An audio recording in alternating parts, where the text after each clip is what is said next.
I want you to imagine, dear brother, dear sister, the situation of a very wealthy person who lived in the life of this world believing that he had achieved the peak of success. He had the cars, he had the shoes, he had the homes.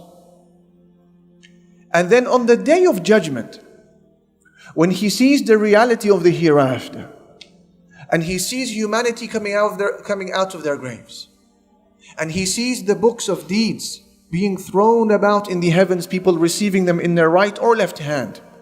He sees paradise being brought forth to be seen by humanity, and he sees the hellfire as well, roaring in rage. For so many people, be it that wealthy businessman whom we spoke about, who lived a life far away from Allah, or anybody else, for many people, on that day, what once seemed to be the greatest aspiration will all of a sudden seem to be like a regretfully wasted opportunity. It is this regret that we want to avoid with everything we possess today.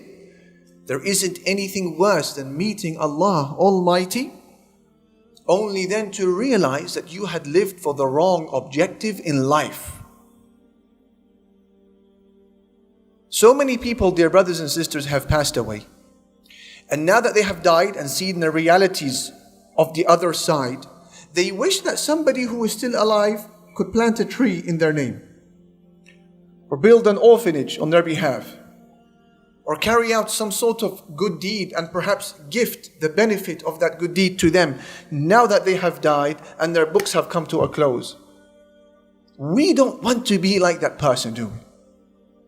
We don't want to be an individual who dies and then waits for people on the earth to build for him his hereafter. We want to build our own.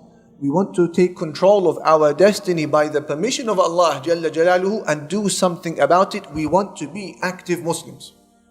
What is success? Allah subhanahu wa ta'ala, He said, كُلُّ نَفْسٍ ذَائِقَةُ الْمَوْتِ. Every soul shall taste death.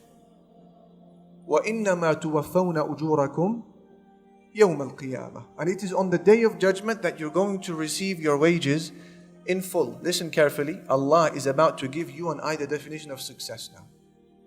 فَمَنْ زُحْزِحَ عَنِ النَّارِ. Therefore, whoever is pushed away from the hellfire, وَأُدْخِلَ الْجَنَّةِ, and given access to paradise, فَقَدْ فَازَ. That person has succeeded.